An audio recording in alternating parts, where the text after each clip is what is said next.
Hey guys, Jason here. Hey, playing with my new dehydrator. This is going to be the first real.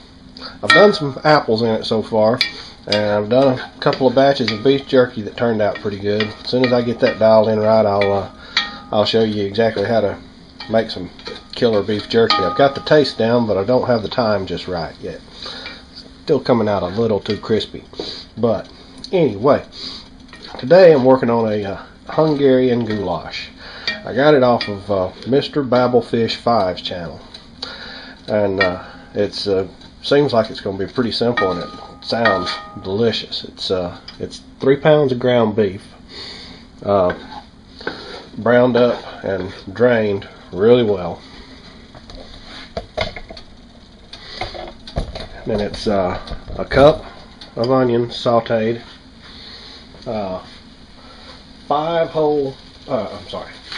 white potatoes chopped up and peeled. You want to make sure that you get those kind of into small pieces so that they dehydrate and more importantly rehydrate really well. A cup of carrots, a cup of red wine, and he said to make sure it would be a red wine that you would drink. Well, it would have to be red wine beer for me to drink it. But so I hunted up Barefoot Merlot something. Anyway, it's supposed to be a red wine. Hopefully that's a decent red wine. I don't know.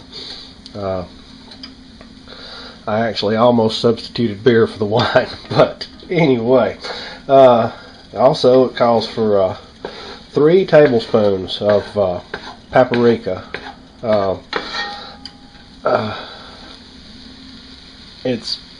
If you can find it, it's supposed to be Hungarian paprika. I couldn't find it.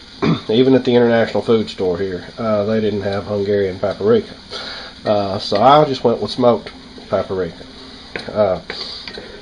But if you can think ahead and order that stuff, you can have it. I've found that you can order a case of it or a little 6-pack of it from Walmart, and Walmart will ship it to the store for free. It's just like $20 for 6 containers. So anyway, but that's an option there. And okay, a tablespoon of salt, 2 of the 14.5 ounce cans of beef broth, and 3 tablespoons of brown gravy powder.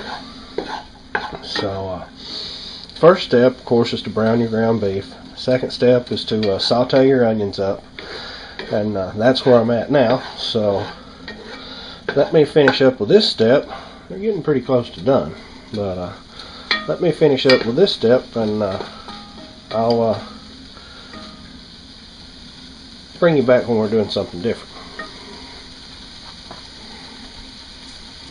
Now at this point, you throw in your salt, throw in paprika. That stuff smells good. And then you pour in the red wine.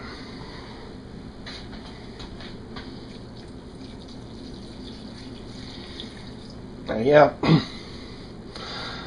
You're saying to yourself, that looks a lot more like 2 cups than 1 cup of red wine. It is. I'm making a double batch because we're probably going to try some of this out for supper tonight, and then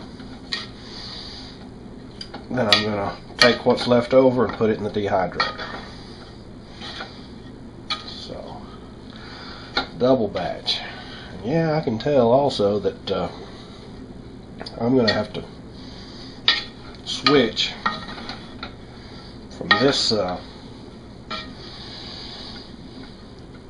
big old Dutch oven to one of my stock pots. But that red wine gives it a crazy little makes it smell a little different, huh? I've never cooked much with wine, so this will be different for me. something new. At this point, once you get all this stirred in together and melded really well, according to his instructions, is let it simmer for about 20 minutes. And at that point, you add your taters and carrots and the beef broth. And it says you can play with the recipe at that point. Once you get the beef broth, the taters, and the carrots, and all added to it, at that point you can add things to suit your own taste. So he added some peas and mushrooms to his. I'm going to add peas to mine as well, because peas and carrots just go together. So, and I'm also a big fan of carrots, so I'm going to double the amount of carrots. Instead of 1 cup per batch, I'm going to put 2 cups of carrots in. So anyway, I'm going to cover this, let it simmer on medium low heat for about 20 minutes. Let these flavors get together, and I'll bring you back in just a few when I've got the taters and all diced up and ready to go. I've already got my carrots ready, but I got the taters to attack. So bring you back in just a few.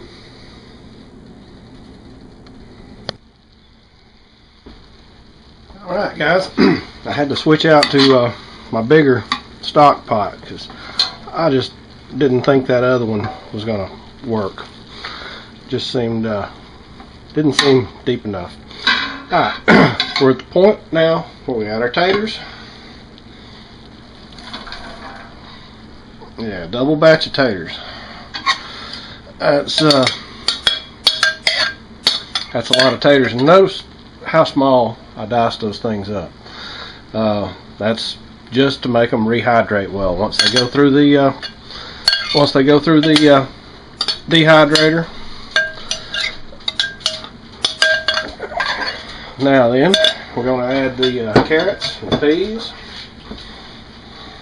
Carrots.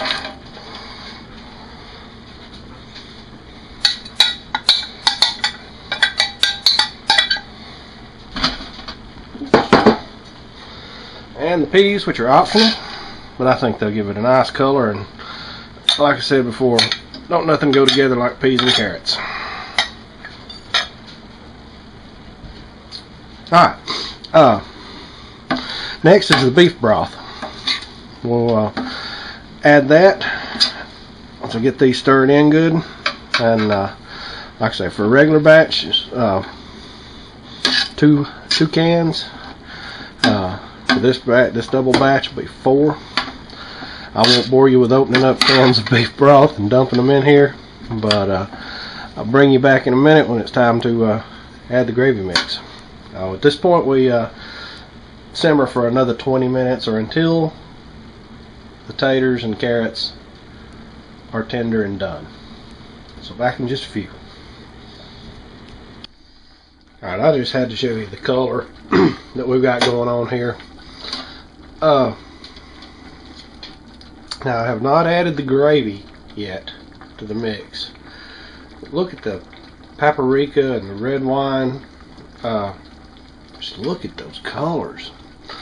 Everything's beginning to get tender. I had to go longer than 20 minutes on mine because, of course, it's a double batch. But we've got a nice simmer going on here. Everything's beginning to get soft. But I just wanted to show you that color. Good grief, that paprika, red wine.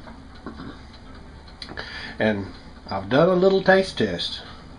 Ooh, it is delicious. I mean, delicious.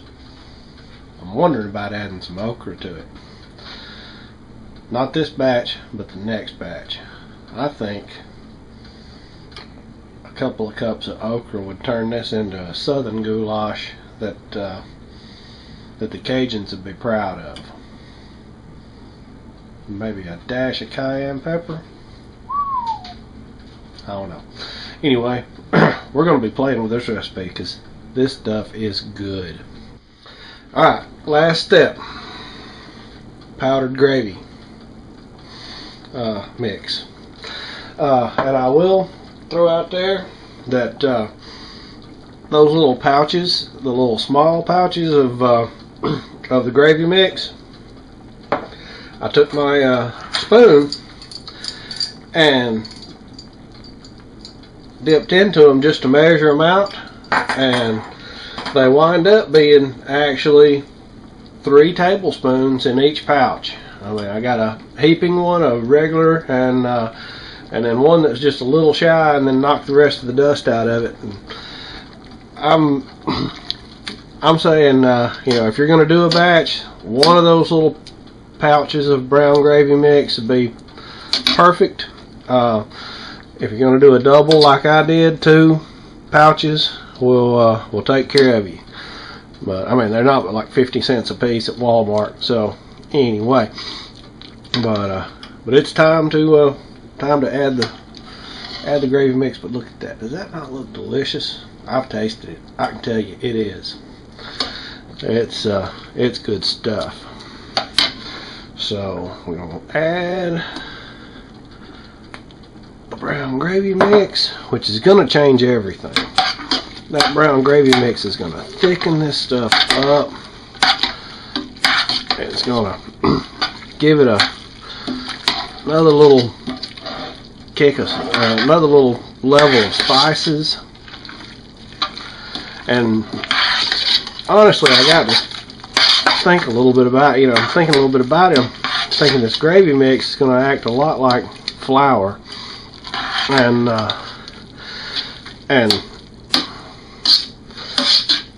take all the moisture out of it, so that it'll be way easier to dehydrate.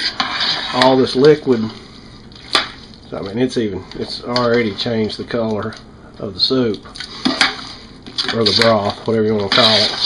But after adding this, you got about 10 more minutes of simmering, and it should be done. So we're going, and of course, as always, when you're simmering, stir, stir, stir. That's the secret. Get everything blended together. Sorry for that.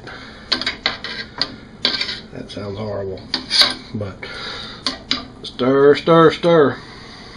And be back in just a couple of minutes. I'll show you a bowl full of it, because we're going to have some for supper, and then we're going to put the rest in the dehydrator. Alright, at this point, you set it off and you let it cool for at least 15-20 minutes, maybe even a half hour. You might even want to just let it get completely cool to room temperature. I am going to ladle up a bowl or 2 and put one in the fridge for my youngest, hand one off to the wife, and put one in the fridge for myself here in a couple of hours. But I'll bring you back for ladling it up. That's a pretty bowl. That is a pretty hearty bowl of soup right there, or stew, or wait a minute, this is goulash. Goulash is what this is. Anyway, that's a pretty thick bowl. How do you like my new bowl? Is that not nice and deep? Check out the ladle. Coincidence? I think not.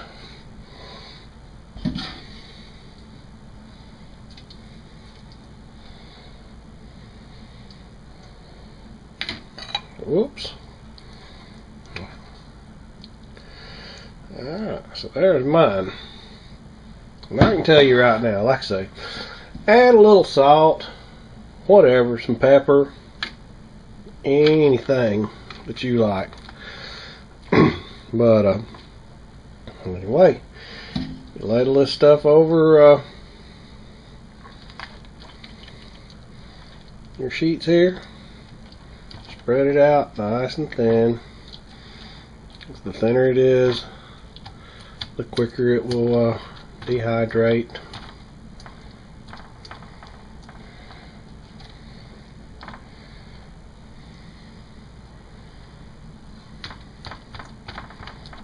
Okay.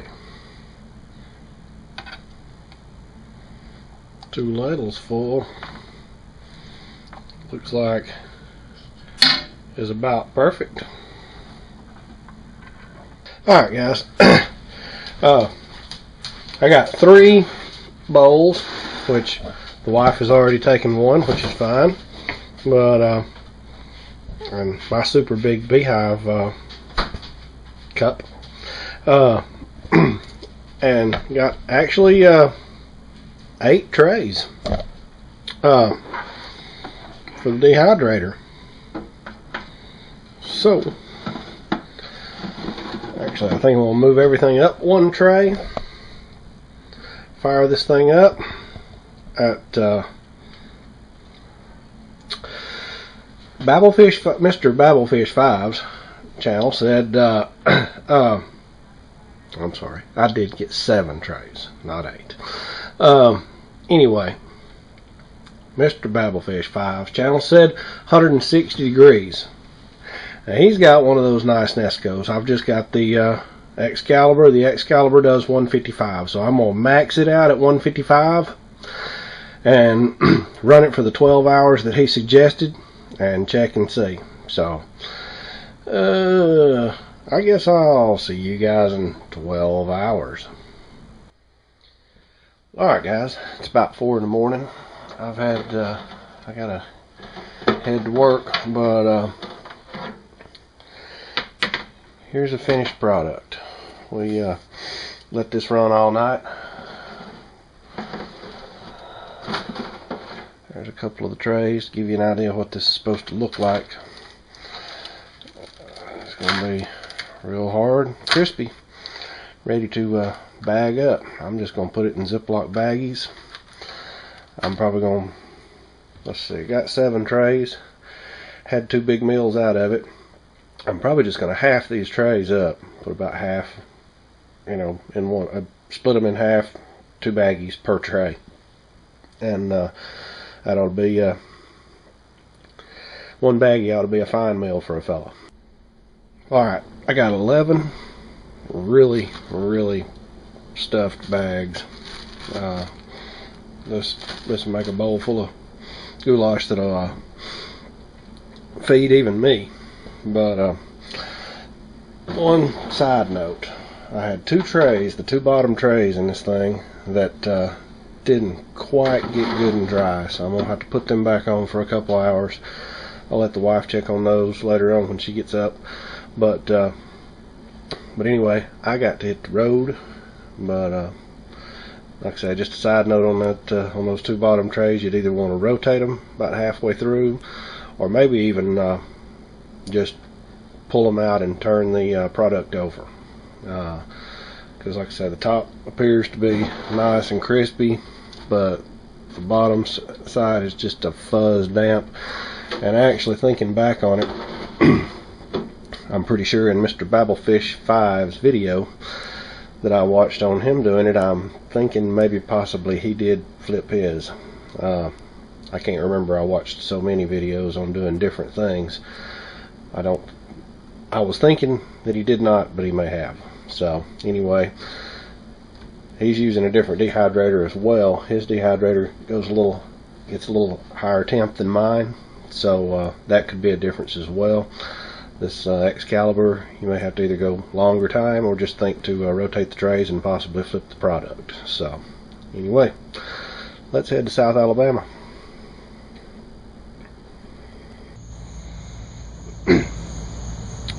Well, alright guys, it's been over a week since I made that Hungarian Goulash, and I've made a batch of it in a hotel room that using a microwave. It didn't work out very well. I videotaped that, but it was sad. I'm gonna have to work with my water and my time on that, so I'm gonna try it out here in the backyard, just fooling around out here. with a little camp stove that I built off of Yankeeprepper's channel. He's got the plans to make this out of the 7.5 ounce Coca-Cola cans. And it wasn't working really great for me until I just sort of took this old piece of tin and made me a little windscreen. Even though I've got like 0 wind today, it just changed everything. I mean, it within 3 minutes I had boil on the water and that I was practicing with, and I mean, what a world of difference it made, that little windscreen. But anyway, you know, I've got some variances in my setup. I'm using a stainless steel pot. Most folks use aluminum, which I'm sure that makes a difference too. But anyway, enough about the stove. We've got the Hungarian Goulash here in a bag, ready to go. I'll be quite honest with you, it's almost tasty as tasty dried. But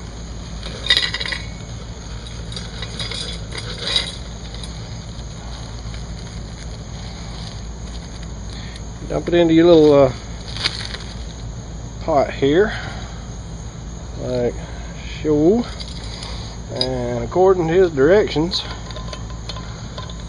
you take it about a 1/2 inch from covering the goulash or your product. So that would be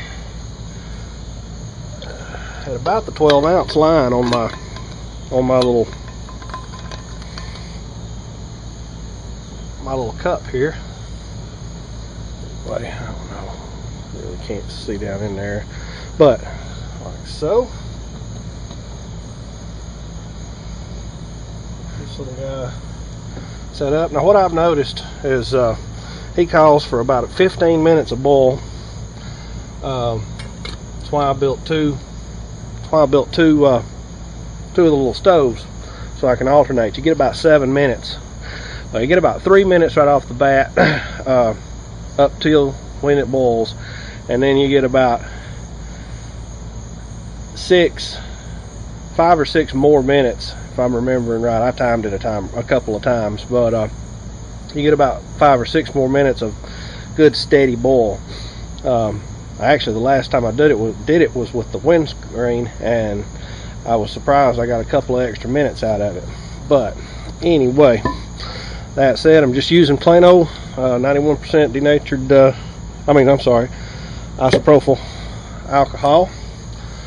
Set my little windscreen up here. Let's try not to cause a catastrophe.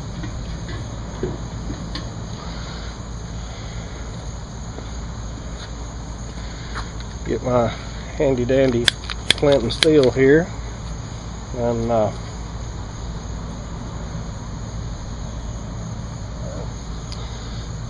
fire this little guy up.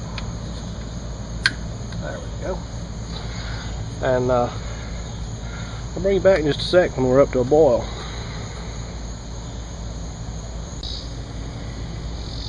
Alright. See if I can do this without getting burned. We've got a good hard boil going here. It's amazing how quick it feathers out or flames out a little when you take that lid off.